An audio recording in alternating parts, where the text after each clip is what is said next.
No outono de 2015, a advogada Camila Brandão, de 33 anos, viajou para a Serra de Teresópolis em busca de um fim de semana romântico. O chalé alugado parecia o refúgio perfeito, um cenário ideal para um novo começo. Mas o que ela não sabia era que o perigo estava literalmente sob seus pés. Bastou um passo em falso perto da cama para sentir o chão ceder, revelando um segredo sombrio. Debaixo daquele piso oco não havia apenas um esconderijo, mas a prova de um esquema aterrorizante que operava silenciosamente por trás da tranquilidade das montanhas. Por poucas horas, o sonho de Camila se tornou um pesadelo de incerteza. Esta é a investigação completa de como a coragem de uma mulher desvendou uma rede de cativeiros disfarçada de romance, provando que o mal pode se esconder nos lugares mais inesperados. Se você gosta desse tipo de conteúdo, diga-nos de onde está assistindo e inscreva-se no canal para acompanhar nossos vídeos diários. No outono de 2015, a cidade de Teresópolis, na região serrana do Rio de Janeiro, era um destino de alta procura. Casais buscavam o local para fins de semana de descanso e romance. O clima frio e a paisagem natural tornavam os chalés isolados uma opção popular. A demanda por acomodações era alta, especialmente em propriedades afastadas do centro urbano, que prometiam privacidade e tranquilidade. Este era o cenário escolhido para um encontro que deveria ser um retiro agradável. A protagonista desta história é Camila Brandão, uma advogada de 33 anos. Residente na capital do estado, ela construiu uma carreira sólida na área trabalhista. Sua atuação profissional era marcada pela defesa de causas de mulheres, o que lhe rendeu reconhecimento em seu meio. Fora dos tribunais, Camila era uma pessoa dedicada à família e aos amigos, mantendo uma rotina organizada e planejada. Sua decisão de viajar para a Serra foi motivada pela expectativa de um fim de semana romântico, uma pausa em sua agenda profissional exigente. O homem que a acompanhava se apresentava como Rafael. Ele se descrevia como um turista, de passagem pelo Rio de Janeiro, interessado em conhecer as belezas naturais do estado. O contato entre eles havia sido estabelecido semanas antes, e a viagem para Teresópolis foi planejada como uma oportunidade para se conhecerem melhor. Rafael foi o responsável por escolher e alugar o chalé, localizado em uma área remota, próxima aos limites do Parque Nacional da Serra dos Órgãos. A escolha parecia ideal para o propósito do encontro. Um lugar isolado, cercado pela natureza. A expectativa de Camila era clara. Ela esperava dias tranquilos, conversas e o conforto típico de uma hospedagem na serra. A viagem foi preparada com esse objetivo. Ela comunicou seus planos a pessoas próximas, uma prática comum de segurança. Para ela, não havia, naquele momento, qualquer indício de que o fim de semana se desenrolaria de forma diferente do planejado. A viagem de carro até Teresópolis transcorreu sem incidentes, reforçando a sensação de normalidade. Camila era conhecida por sua competência e atenção aos detalhes em sua vida profissional. Ela lidava com disputas complexas, analisava contratos e defendia clientes em situações de vulnerabilidade. Essa capacidade analítica, no entanto, estava temporariamente suspensa pela perspectiva de um encontro pessoal. A confiança depositada em Rafael baseava-se nas interações prévias, que não haviam levantado suspeitas. Ele se mostrava atencioso e o planejamento da viagem pareceu confirmar seu interesse em proporcionar uma experiência positiva. A escolha do chalé específico foi justificada por sua localização privilegiada e isolamento. Para muitos, essas características seriam um atrativo. A propriedade não fazia parte de um grande condomínio ou pousada, mas sim de um conjunto menor de unidades de aluguel por temporada, o que aumentava a sensação de privacidade. Ao chegarem, a aparência do local correspondia às fotos e descrições. Era um chalé de madeira, rústico e aparentemente acolhedor, exatamente o que se esperava de um refúgio na Serra Fluminense. O contexto da época, em 2015, mostrava um crescimento no uso de aplicativos e plataformas online para aluguel de imóveis de temporada. Essa modalidade oferecia mais flexibilidade e opções personalizadas em comparação com a rede hoteleira tradicional.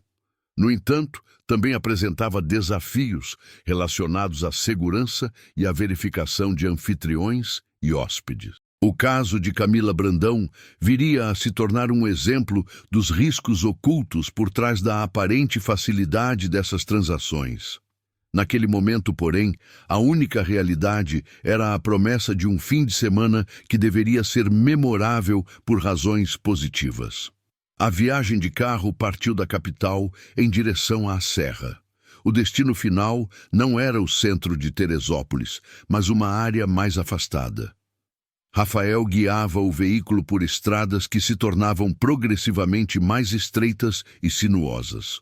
O caminho os levava para a região do Parque Nacional da Serra dos Órgãos, um local conhecido por sua vegetação densa e topografia acidentada. A cobertura de telefonia celular começou a falhar à medida que avançavam.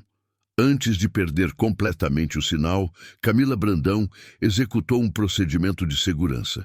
Ela abriu um aplicativo de mapas em seu celular e ativou o compartilhamento de sua localização em tempo real. O link com a rota foi enviado para sua amiga Andrea. Esta era uma precaução que ambas haviam combinado de adotar quando uma delas fosse para um encontro ou local desconhecido. A ação foi discreta e rápida.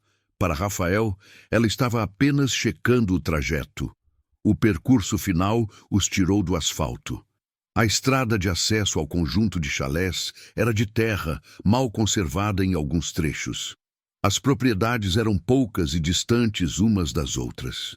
A iluminação artificial era praticamente inexistente, dependendo apenas dos faróis do carro. O isolamento geográfico do local era evidente. Qualquer pedido de ajuda ou necessidade de deslocamento rápido enfrentaria dificuldades logísticas consideráveis. O clima na altitude era frio, uma característica do outono na Serra Fluminense. A temperatura mais baixa reforçava a sensação de reclusão. O chalé escolhido por Rafael era o último de uma pequena via, o que garantia ainda mais privacidade e, consequentemente, maior isolamento. Ao chegarem, o ambiente era de silêncio absoluto, quebrado apenas por sons da natureza. A localização, que a princípio parecia um atrativo romântico, começava a se apresentar como um fator de vulnerabilidade. O cenário estava montado para os eventos que se seguiriam. O registro de entrada no chalé foi feito em 24 de abril de 2015. A proprietária do imóvel era Zuleika, uma senhora que administrava algumas unidades de aluguel na região. Posteriormente, em depoimento, ela informaria às autoridades que já havia notado alterações incomuns na propriedade alugada por Rafael. O foco de sua desconfiança era o piso de madeira do quarto principal. Semanas antes, o inquilino havia solicitado permissão para realizar uma pequena reforma por conta própria. A justificativa apresentada foi a de nivelar uma parte do assoalho, que, segundo ele, estava irregular e causava ruídos. Dona Zuleika autorizou o serviço, mas considerou o pedido estranho. O piso não apresentava problemas visíveis ou reclamações anteriores. Ela observou à distância o material utilizado e o fato de o próprio inquilino ter executado o trabalho, sem contratar profissionais. A reforma foi rápida, concluída em um único dia. Apesar da estranheza, ela optou por não intervir diretamente. A prioridade era manter uma boa relação com o cliente e evitar conflitos por uma questão que parecia ser apenas um capricho estético. Sua intuição, contudo, registrou o evento como atípico. Para Camila Brandão, a primeira impressão do interior do chalé foi, em grande parte, positiva. O ambiente era rústico, com móveis de madeira e uma lareira, correspondendo exatamente ao que fora anunciado. A atmosfera era de refúgio e conforto. No entanto, sua atenção aos detalhes logo captou elementos que destoavam do conjunto. Ao entrar no quarto principal, ela percebeu que a área do piso próxima à cama tinha uma aparência diferente do restante do cômodo. As tábuas de madeira naquele trecho específico pareciam mais novas. A coloração do verniz era ligeiramente distinta, com um brilho que o assoalho mais antigo não possuía. As linhas de encaixe entre as placas de madeira também pareciam menos uniformes, como se tivessem sido assentadas de forma apressada. Havia também um cheiro fraco, mas perceptível, de madeira recém-cortada e de algum produto químico, possivelmente cola ou selante, que ainda não havia se dissipado por completo. Naquele momento inicial, Camila não deu grande importância a essas observações. Ela atribuiu as diferenças a uma manutenção recente, algo comum em imóveis de aluguel por temporada. A explicação mais lógica era que os proprietários haviam consertado uma pequena parte danificada do chão. Rafael, por sua vez, agia com total naturalidade, desfazendo as malas e organizando o ambiente, o que ajudou a dissipar qualquer suspeita imediata. A conversa entre eles fluía normalmente, focada nos planos para o fim de semana. Os sinais de que algo estava fundamentalmente errado eram sutis. Eram peças de um quebra-cabeça que só começariam a se encaixar horas mais tarde, quando um passo em falso revelaria o que se escondia sob a aparência de normalidade. Eram aproximadamente 21 horas da noite de 24 de abril de 2015. Camila Brandão estava no quarto principal do chalé. Após desfazer parte de sua bagagem, ela caminhava do guarda-roupa em direção à cama. Ao se aproximar da lateral do leito, sentiu uma instabilidade sob seus pés. O assoalho de madeira cedeu levemente. O movimento não era o rangido comum de uma casa antiga. Era um deslocamento vertical, oco, que sugeria um espaço vazio logo abaixo. Ela parou, recuou um passo e pisou no mesmo local novamente com mais força. A placa de madeira se moveu mais uma vez, confirmando a sensação inicial. A suspeita que tivera ao chegar, sobre a aparência distinta daquela parte do piso, retornou com intensidade. A curiosidade inicial foi rapidamente acompanhada por um sentimento de apreensão. Aquele detalhe não era apenas uma reforma mal feita, era uma anomalia estrutural. Camila se agachou para examinar o piso de perto. As linhas de encaixe entre as tábuas eram de fato irregulares, como havia notado anteriormente. Ela pressionou uma das placas com os dedos e confirmou que estava solta. Não havia pregos ou cola fixando-a ao contrapiso. A peça fora projetada para ser removível. Usando as unhas, ela conseguiu encontrar uma fresta e levantar a extremidade da tábua. Com pouco esforço, removeu a placa por completo, colocando-a silenciosamente ao lado. A ação revelou um compartimento escuro e retangular escavado sob o assoalho. O espaço não era grande, com cerca de 1 metro de comprimento por meio metro de largura, mas era profundo o suficiente para armazenar diversos objetos. Um cheiro de terra úmida e mofo emanou do vão. Seus olhos se ajustaram à pouca luz que entrava no buraco. Dentro, ela viu um conjunto de itens organizados de forma deliberada. Havia rolos de corda de diferentes espessuras, alguns de fibra natural, outros de material sintético. Ao lado das cordas, ganchos de metal de aparência industrial estavam dispostos, mas ao fundo, um saco de ráfia de cor clara estava parcialmente visível. A combinação dos objetos não deixava margem para interpretações inocentes. Não eram ferramentas de manutenção ou itens esquecidos por antigos hóspedes. A presença de cordas e ganchos em um compartimento secreto sob a cama de um chalé isolado tinha uma implicação imediata e sinistra. A esperança de um fim de semana romântico foi instantaneamente substituída pela certeza do perigo iminente. A descoberta não era acidental, era a revelação de uma estrutura preparada. Cada item naquele vão tinha um propósito, e Camila compreendeu que ela mesma poderia ser o alvo desse propósito. O medo se tornou a emoção dominante. A percepção do perigo era clara e objetiva. Ela estava em um local isolado, com um homem que conhecia pouco, e acabara de encontrar evidências de uma atividade criminosa planejada. A realidade da situação se tornou inegável. Ela precisava agir. O choque inicial deu lugar a uma necessidade de ação. Camila sabia que precisava entender a dimensão completa do que havia encontrado. Sua atenção se voltou para o saco de ráfia no fundo do compartimento. Com a mão, ela alcançou o objeto. O material era áspero e o saco estava mais pesado do que aparentava. Com cuidado para não fazer barulho, ela o puxou para fora do vão e o colocou sobre o piso. O som do tecido arrastando na madeira foi mínimo, mas para ela pareceu imenso. Ela desamarrou o nó que fechava a boca do saco. O conteúdo confirmou suas piores suspeitas. Havia peças de vestuário feminino. Não eram roupas velhas ou descartadas. Eram itens de uso cotidiano. Uma blusa de algodão, uma calça jeans de tamanho pequeno, um vestido simples de tecido sintético. Havia também peças íntimas e um par de sandálias de plástico.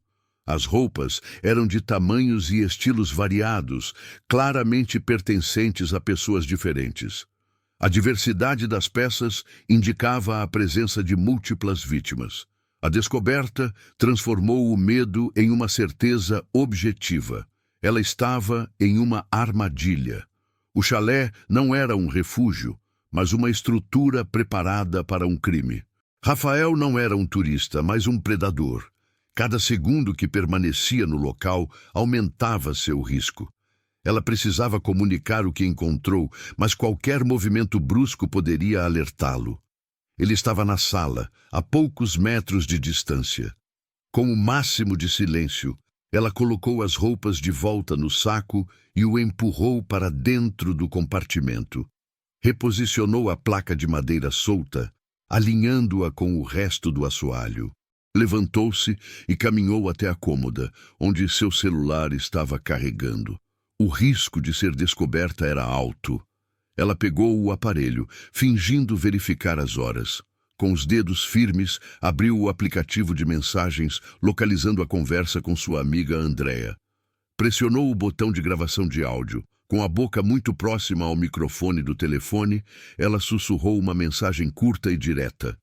A gravação durou apenas alguns segundos. Ela disse apenas o essencial, informando sobre a descoberta do piso oco. Não havia tempo para detalhes ou para expressar pânico.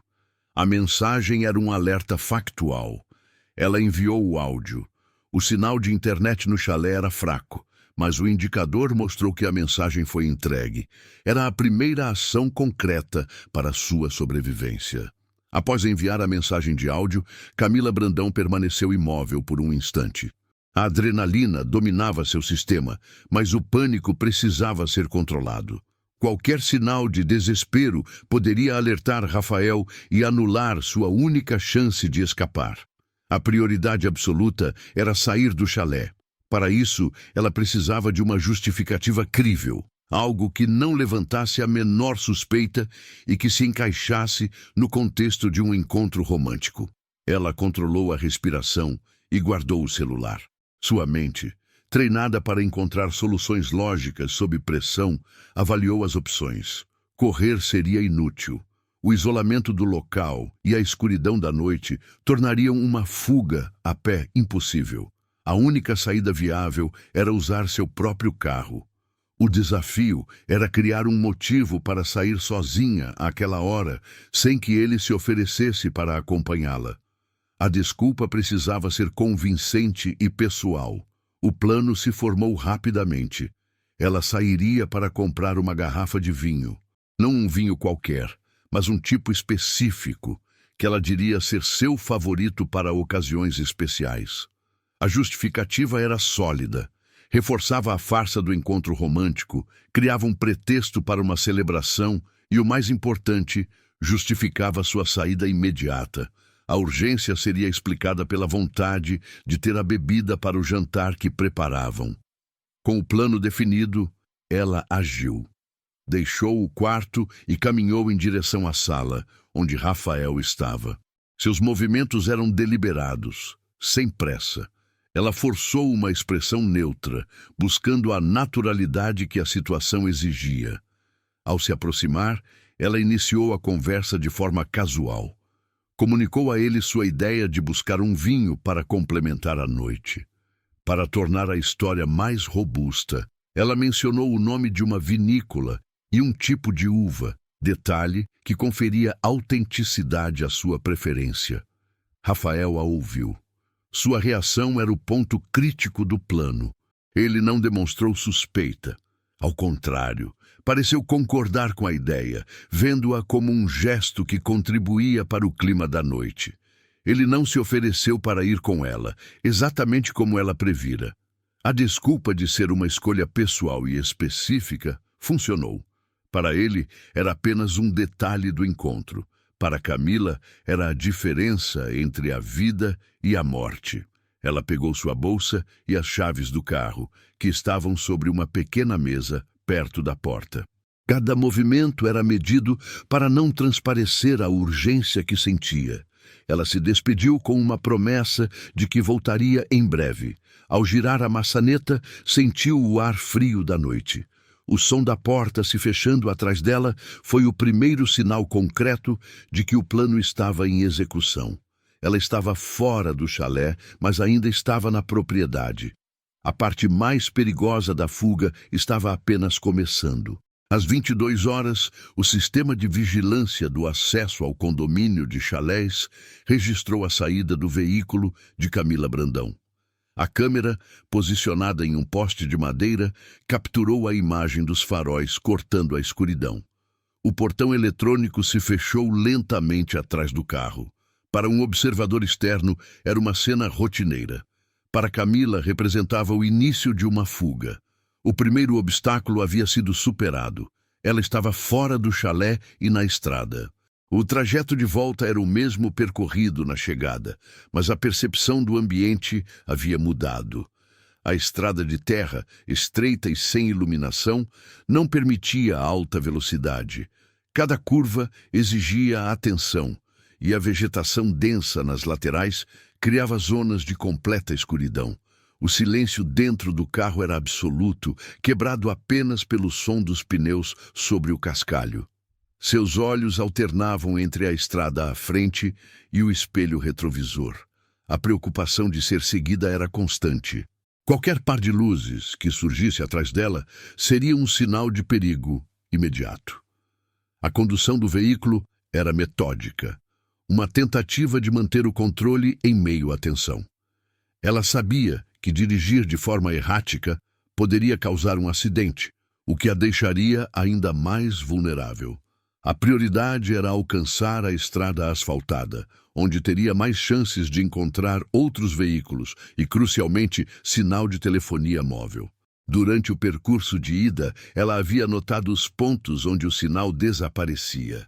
Agora, ela tentava se lembrar em que trecho a conexão poderia ser restabelecida. Seu aparelho celular estava posicionado no painel do carro. O indicador de rede na tela mostrava a ausência de serviço. Quilômetro após quilômetro, a situação permanecia a mesma. A distância do chalé aumentava, mas a sensação de isolamento persistia. Finalmente, ao se aproximar da rodovia principal, o ícone de busca de rede no telefone cessou. As barras de sinal no visor do aparelho indicaram a conexão com a rede. Camila não hesitou.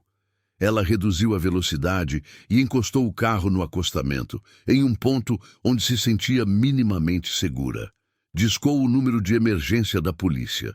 O primeiro contato foi estabelecido com a Central de Atendimento da Polícia Rodoviária Federal, a PRF, cuja jurisdição cobria a rodovia em que ela estava prestes a entrar.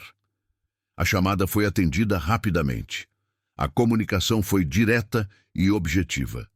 Camila se identificou e informou sua situação. Ela explicou que estava fugindo de um chalé em Teresópolis após descobrir um cativeiro improvisado. Forneceu o nome que Rafael usava e uma descrição física dele. A informação mais valiosa que ela pôde oferecer foi a localização exata do chalé, graças ao link de GPS que havia compartilhado horas antes com sua amiga Andréa. Ela explicou ao atendente que poderia reenviar essa localização para as autoridades. Do outro lado da linha, o operador da PRF seguiu um protocolo de emergência. Ele a instruiu a manter a calma e a permanecer na linha. Pediu que ela confirmasse que não estava sendo seguida. Enquanto falava com ela, ele já acionava outras unidades. A chamada de Camila Brandão ativou um procedimento de comunicação entre forças de segurança. A PRF, com base nas informações recebidas, notificou imediatamente o comando da Polícia Civil e da Polícia Militar em Teresópolis. O operador orientou Camila a não retornar ao chalé sob nenhuma circunstância. A instrução era clara. Ela deveria dirigir até o posto da Polícia Rodoviária Federal mais próximo, onde uma equipe já estaria de prontidão para recebê-la e garantir sua segurança. Ele forneceu a localização do posto e permaneceu na linha com ela até que ela confirmasse ter entendido as instruções e estivesse novamente em movimento, agora em direção a um local seguro. A mobilização policial para a operação na Serra havia começado. O alerta inicial da Polícia Rodoviária Federal foi retransmitido para a Delegacia de Polícia de Teresópolis. A comunicação entre as forças de segurança foi imediata, seguindo o protocolo para crimes em andamento com risco à vida. O caso foi designado ao inspetor Vidigal, o oficial responsável pela coordenação das equipes de plantão naquela noite. Ele recebeu as informações preliminares: uma mulher em fuga, a denúncia de um cativeiro e uma localização de GPS em uma área rural do município. O inspetor Vidigal analisou os dados disponíveis. A primeira tarefa era compreender a complexidade logística da situação. A operação policial enfrentava desafios imediatos devido à escuridão e ao terreno. A região do Parque Nacional da Serra dos Órgãos era caracterizada por estradas secundárias, muitas delas de terra, com pouca ou nenhuma iluminação. O deslocamento de viaturas precisaria ser feito com cautela para evitar acidentes e para não alertar os suspeitos. A informação sobre o alvo também era limitada. As autoridades tinham um primeiro nome, Rafael, e a localização precisa do chalé. No entanto, não sabiam quantos indivíduos estavam na propriedade, se possuíam armas de fogo ou qual era a disposição exata da construção. Uma abordagem tática precisava ser planejada com base em suposições e na experiência da equipe em situações similares. A falta de dados concretos aumentava o risco para os policiais envolvidos. O fator tempo era crítico. A principal preocupação do inspetor Vidigal era a possibilidade de os criminosos perceberem a fuga de Camila Brandão. Se isso acontecesse, eles poderiam tentar fugir, ou mais provavelmente, destruir evidências cruciais que estivessem no local. A prioridade era, portanto, agir com a máxima velocidade possível, mas sem comprometer a segurança e a eficácia da operação. O elemento surpresa era a principal vantagem tática da polícia. Vidigal mobilizou as equipes disponíveis. Ele determinou a formação de um comboio com viaturas da Polícia Civil e solicitou apoio de uma guarnição da Polícia Militar, que patrulhava uma área próxima. A estratégia era convergir para um ponto de encontro pré-determinado, a alguns quilômetros do alvo, para uma última instrução antes da abordagem final. Este procedimento evitaria que o som das sirenes ou a movimentação de múltiplos veículos denunciasse a presença policial prematuramente. A localização enviada por Camila foi inserida nos sistemas de navegação das viaturas. O inspetor transmitiu ordens claras pelo rádio: comunicação restrita, uso de faróis baixos e aproximação silenciosa. O objetivo era estabelecer um perímetro seguro ao redor do chalé antes de qualquer ação direta.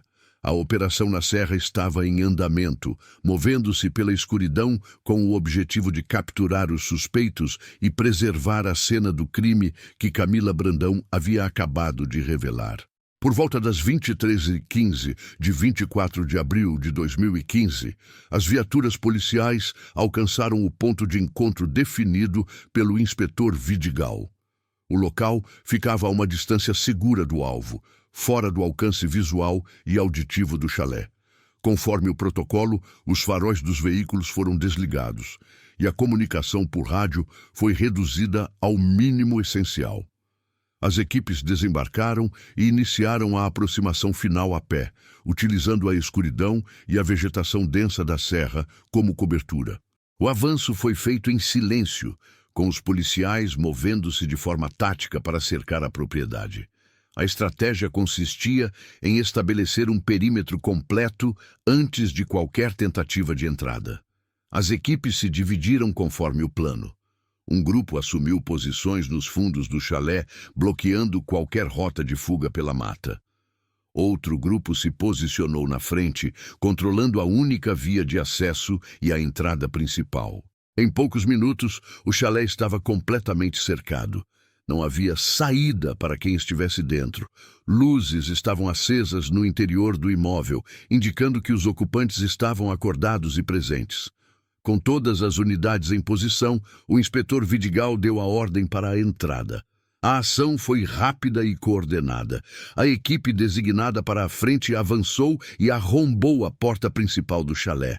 O som da entrada forçada foi o primeiro e único aviso. Simultaneamente, os outros pontos de acesso, como janelas e uma porta dos fundos, foram controlados pelas demais equipes para impedir qualquer reação ou tentativa de escape. Os policiais invadiram o ambiente com precisão. Dentro do imóvel, 3 homens foram encontrados na sala de estar. A reação dos indivíduos foi de surpresa total, seguida de confusão. A velocidade da operação policial os impediu de esboçar qualquer tipo de resistência. Eles não esperavam uma resposta tão rápida das autoridades. Em questão de segundos, os 3 foram imobilizados, algemados e informados de que estavam detidos. Um deles foi positivamente identificado pela descrição física fornecida por Camila como o homem que se apresentava como Rafael. Os outros 2 foram identificados como seus cúmplices.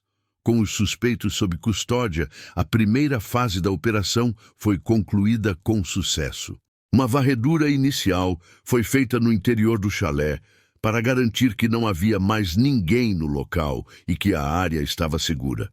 Os 3 homens foram levados para as viaturas e transportados para a delegacia de Teresópolis para os procedimentos formais de prisão e interrogatório. O boletim de ocorrência registrou a prisão em flagrante e o horário exato da ação. O chalé foi imediatamente isolado, com fitas de isolamento demarcando o perímetro, para preservar a cena do crime até a chegada da equipe de perícia técnica na manhã seguinte. Camila Brandão, que aguardava em um local seguro sob proteção policial, foi notificada sobre o sucesso da operação. A captura dos suspeitos garantia sua segurança imediata. Na manhã de 25 de abril de 2015, o chalé em Teresópolis foi oficialmente declarado uma cena de crime. A propriedade, isolada pela polícia na noite anterior, aguardava a chegada da equipe de perícia técnica. Peritos do Instituto de Criminalística Carlos Éboli chegaram ao local nas primeiras horas do dia para iniciar a coleta de evidências. O objetivo era realizar um exame metódico do ambiente e de todos os objetos que pudessem ter valor probatório para a investigação. O trabalho começou pela documentação fotográfica e em vídeo de toda a área externa e interna do imóvel. Cada cômodo foi registrado em detalhe, estabelecendo a disposição dos móveis e a condição geral do local no momento em que foi encontrado pelas autoridades. A atenção da equipe se concentrou rapidamente no quarto principal, o local exato da descoberta feita por Camila Brandão. Os peritos examinaram o assoalho de madeira com iluminação forense, buscando vestígios que não eram visíveis a olho nu. A placa de madeira solta, indicada por Camila em seu depoimento inicial, foi cuidadosamente removida com ferramentas apropriadas para não contaminar possíveis impressões digitais ou outras marcas. O compartimento secreto sob o piso foi exposto à luz. Dentro do vão, os itens foram catalogados antes de serem manuseados. As cordas, os ganchos metálicos e o saco de ráfia foram os primeiros a serem processados. O foco principal, no entanto, foi a coleta de material biológico. Pequenos fios de cabelo eram visíveis no fundo do compartimento e aderidos aos objetos. Utilizando pinças esterilizadas, cada fio foi coletado individualmente, acondicionado em envelopes de evidência separados e devidamente etiquetados para garantir a cadeia de custódia. A análise visual preliminar já indicava uma descoberta crucial. Os cabelos apresentavam cores, comprimentos e texturas distintas. Havia fios loiros, castanhos e pretos. Alguns eram lisos, outros ondulados. Esta diversidade era uma forte evidência de que múltiplas pessoas haviam tido contato com aquele compartimento. Não se tratava de vestígios de uma única pessoa, mas de um acúmulo de material genético ao longo do tempo. A descoberta ampliou imediatamente a dimensão do caso.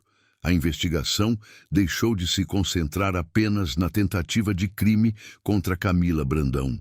As evidências físicas encontradas no local apontavam para uma atividade criminosa contínua, com um número ainda desconhecido de vítimas. O chalé não era o local de um crime planejado contra uma pessoa, mas uma instalação utilizada de forma recorrente. Todo o material coletado foi selado e preparado para transporte. O destino era o Laboratório de Genética Forense no Rio de Janeiro, onde seria submetido a exames de DNA. A análise científica desses materiais seria o próximo passo para identificar as vítimas e desvendar a escala completa dos crimes cometidos naquele chalé.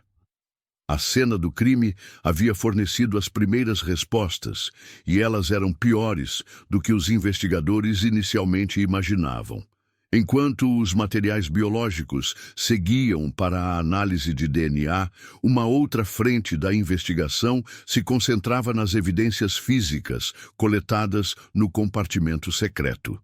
As cordas, em particular, foram enviadas para o laboratório de criminalística para um exame detalhado.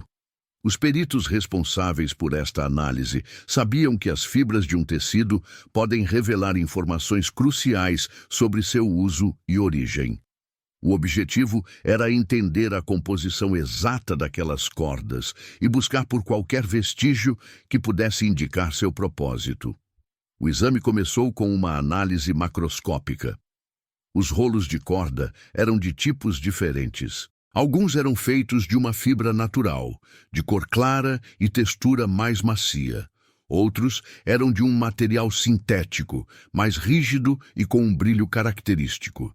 Esta distinção inicial já era um ponto de interesse para a investigação, pois sugeria uma seleção deliberada de materiais com propriedades distintas. Não era um conjunto de cordas aleatórias, mas sim uma coleção com potenciais usos específicos. A etapa seguinte envolveu o uso de microscópios de alta potência para examinar a estrutura das fibras. A análise confirmou as suspeitas iniciais. A corda de fibra natural era composta predominantemente de algodão. As fibras de algodão são absorventes e possuem uma resistência moderada à tração.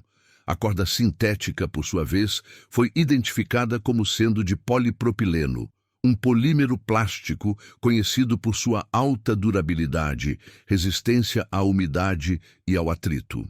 A presença de dois tipos de corda com características tão diferentes não era comum em um ambiente doméstico.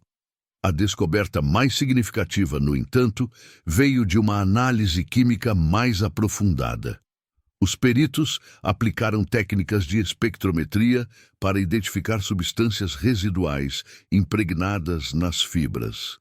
Em amostras de ambas as cordas, de algodão e de polipropileno, os exames detectaram a presença de um composto químico incomum.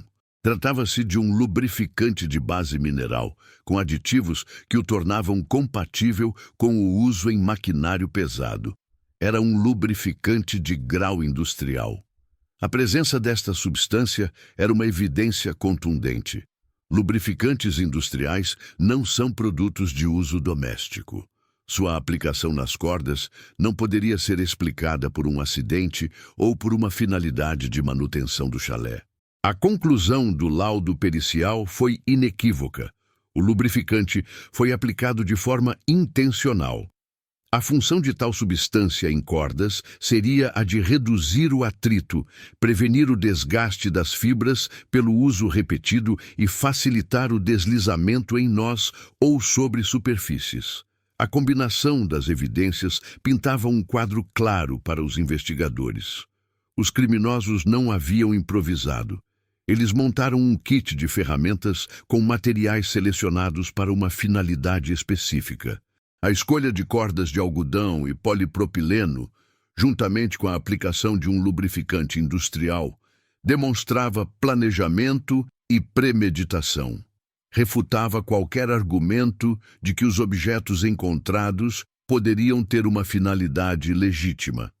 Aquelas cordas eram instrumentos preparados para imobilização e controle, projetados para serem eficientes e duráveis. O laudo sobre as fibras tornou-se uma das peças centrais da acusação.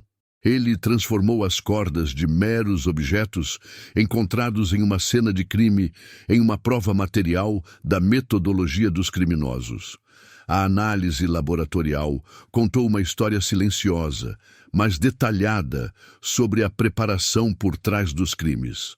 Revelou uma abordagem metódica e fria que contrastava com a aparência rústica e acolhedora do chalé. A investigação agora tinha a prova de que o que aconteceu em Teresópolis não foi um ato impulsivo, mas o resultado de um plano cuidadosamente elaborado. Os fios de cabelo coletados no compartimento secreto do chalé foram encaminhados para o Laboratório de Genética Forense da Polícia Civil do Rio de Janeiro. A responsabilidade pela análise do material ficou a cargo do biólogo forense Raul. Sua tarefa era extrair o DNA de cada amostra e gerar perfis genéticos que pudessem ser comparados e, eventualmente, identificados. O procedimento era técnico e seguia um protocolo rigoroso para evitar qualquer tipo de contaminação que pudesse invalidar os resultados. O trabalho no laboratório começou com a separação e catalogação de cada fio de cabelo. Cada amostra foi tratada individualmente. A primeira etapa consistiu na extração do material genético das células, presentes na raiz ou na haste capilar. Em seguida, a técnica de reação em cadeia da polimerase, ou PCR, foi utilizada para amplificar as pequenas quantidades de DNA obtidas, criando cópias suficientes para uma análise precisa. Este é um procedimento padrão em investigações criminais que dependem de vestígios biológicos. Os resultados começaram a ser processados dias depois. Cada perfil de DNA gerado era um código genético único, uma identidade biológica. O primeiro perfil obtido foi comparado com o material genético de referência coletado dos suspeitos presos. Não houve compatibilidade. O DNA não pertencia a nenhum dos 3 homens detidos, nem à vítima, Camila Brandão. Este era o perfil de uma primeira vítima desconhecida. À medida que as outras amostras eram analisadas, o escopo do crime se tornava progressivamente mais claro. O segundo fio de cabelo analisado resultou em um perfil genético completamente diferente do primeiro. O terceiro, em outro. O processo continuou e os resultados foram se acumulando. Ao final da triagem, o laudo do biólogo forense Raul era conclusivo. As amostras de cabelo coletadas no vão sob o piso do chalé correspondiam a múltiplos perfis genéticos distintos.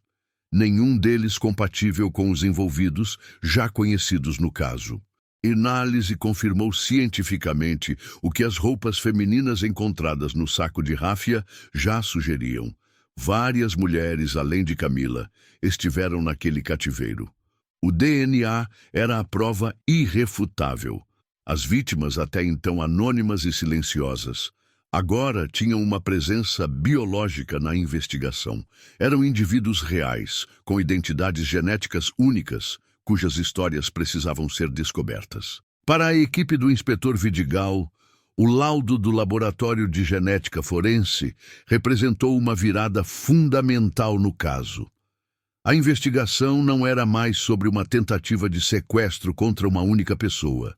Ela se transformou na apuração de um crime em série, praticado por um grupo organizado contra um número indeterminado de vítimas. A pergunta principal mudou. Não se tratava mais de apenas provar a culpa dos 3 homens presos, mas de descobrir quem eram as outras mulheres e o que havia acontecido com elas. Os perfis de DNA foram imediatamente inseridos no Banco Nacional de Perfis Genéticos.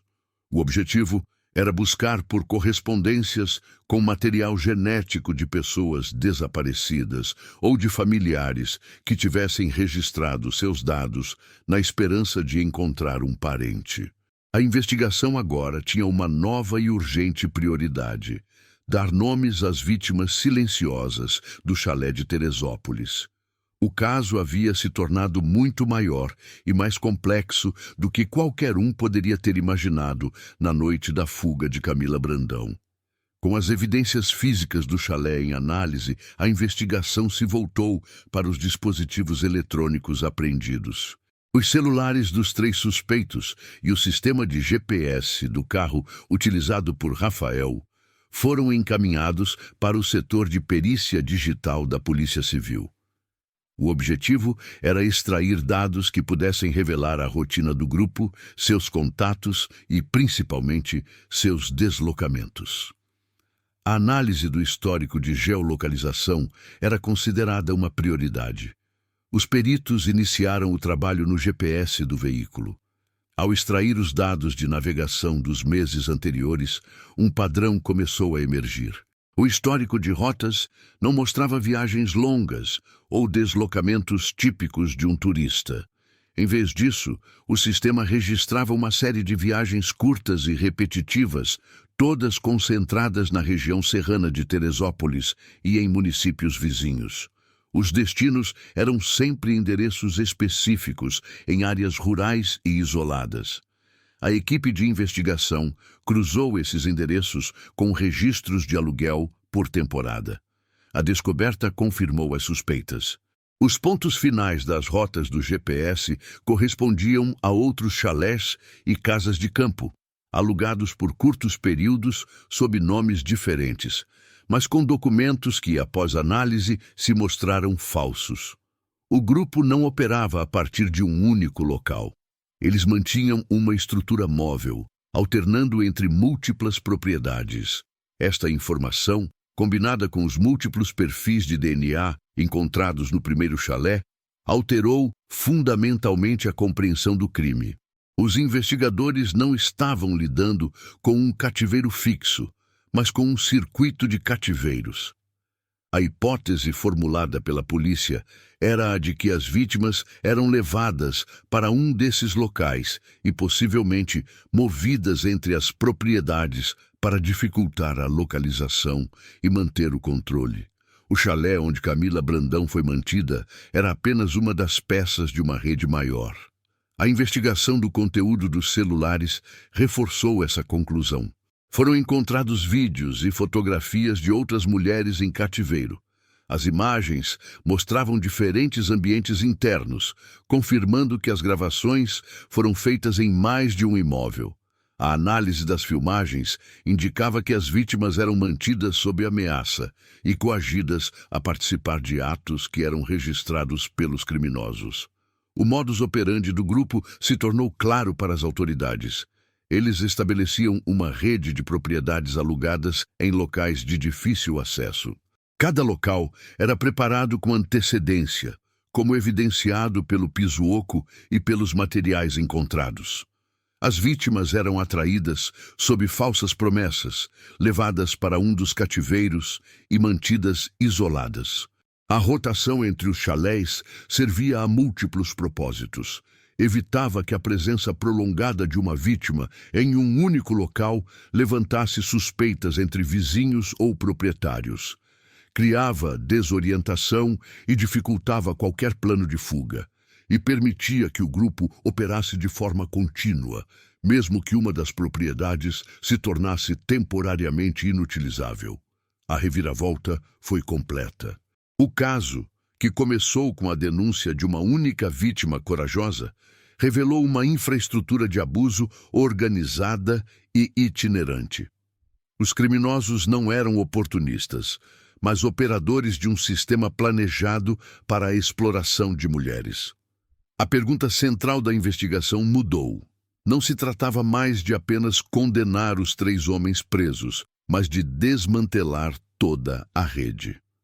A nova prioridade era identificar e inspecionar cada um dos outros chalés indicados pelo GPS. A polícia precisava descobrir se havia outras vítimas em cativeiro naquele exato momento e mapear a extensão total das atividades do grupo. A operação em Teresópolis havia acabado de entrar em uma nova e mais complexa fase. A revelação da rede de cativeiros mudou o foco da investigação. A polícia agora possuía uma lista de endereços extraída do sistema de GPS do veículo de um dos suspeitos. Com esses dados, as autoridades começaram a revisitar outros chalés e propriedades de aluguel na região serrana. O objetivo era inspecionar cada local e entrevistar os respectivos proprietários e vizinhos. A operação, que antes se concentrava em um único ponto, expandiu-se por Teresópolis e seus arredores. As equipes policiais foram mobilizadas para cumprir os mandados de busca e apreensão nos novos endereços. Em cada propriedade, o procedimento era o mesmo: isolar a área, realizar uma varredura completa em busca de evidências e interrogar qualquer pessoa que pudesse fornecer informações relevantes. Os proprietários dos imóveis, como Dona Zuleika, foram chamados a prestar novos depoimentos. Desta vez, as perguntas eram mais diretas, focadas em inquilinos anteriores, reformas não autorizadas e qualquer comportamento que tivessem considerado incomum. Foi durante essas entrevistas que um padrão de relatos começou a se formar. Moradores locais e donos de chalés começaram a conectar os eventos recentes a boatos antigos que circulavam na comunidade. Por anos, havia comentários sobre certas propriedades alugadas que apresentavam uma movimentação atípica. Eram as chamadas festas silenciosas. Vizinhos relatavam a chegada de carros durante a noite, muitas vezes com vidros escuros, mas nunca ouviam música alta, conversas ou qualquer som característico de uma confraternização. A ausência de ruído era o que mais chamava a atenção. Outros relatos descreviam inquilinos extremamente reservados. Eram pessoas que alugavam os imóveis por curtos períodos, pagavam em dinheiro e evitavam qualquer tipo de interação social. As janelas das casas permaneciam sempre fechadas, mesmo durante o dia.